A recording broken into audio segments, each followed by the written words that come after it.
I've never seen a city like LA before. It's the most beautiful and broken city I've ever visited. It's the richest city with the most homeless. So what was I doing there for freaking 88 days? Well, that's what everybody I met there asked me, including the border agent. Well, I'm a singer-songwriter from South Korea who loves country music, and well, I wouldn't say South Korea is the best place for country music. So, I thought it'll be nice to experience the OG Western vibe by visiting America. And now you would say, then you should have visited Nashville, you chose the wrong place. I know that is the country music capital and I wanted to visit there, but I had only one friend in America who lived in LA. And she told me if I visited her place, she can help me get along. So, connections are important. So I thought it'll be nice to visit there since I've never visited a mysterious Western country before. But next time I visit America, it's definitely gonna be Nashville. But you know what, things didn't work out as I expected, so I moved around from Eagle Rock to South Central to Hollywood. And instead of country music and horseback riding, LA gave me a wild story to tell. As a foreign stray, I didn't have any identified social class there.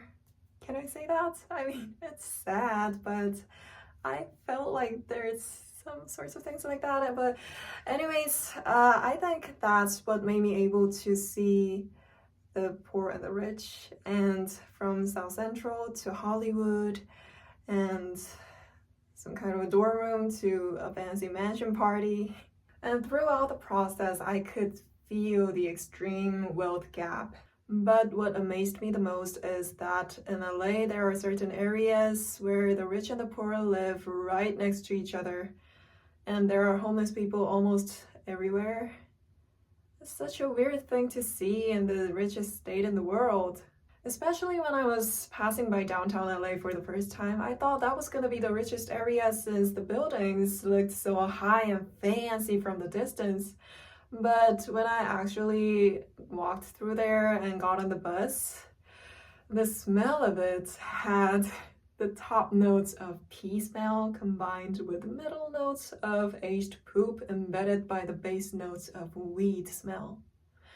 And there were homeless people all over the place, and it was so brutal. I've never seen wealth and poverty so close to each other. I don't know where you're watching this video from, but is it that wild in your city too? Let me know by the comments. And I moved out from the dorm room in South Central to Hollywood at the day of Thanksgiving. So I headed straight to a mansion party with my suitcase in the backseat of my friend's car and went there and ate turkey and all the fancy foods while my homies back in South Central were starving.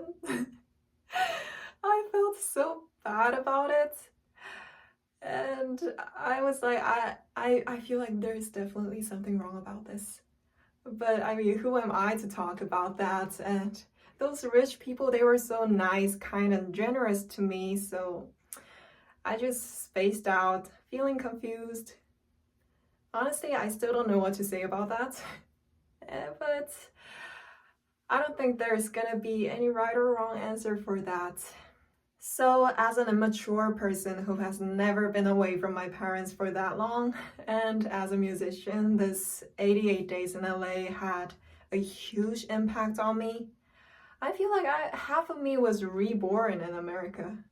And now I got a lot of stories to tell, some as words and some as songs that I wrote. So if you visited LA or lived there or anything, I want to know what you felt there by the comments below. And I'm gonna post more stories about LA and songs that came out of it. So if you're interested, don't forget to subscribe and I'll see you again soon.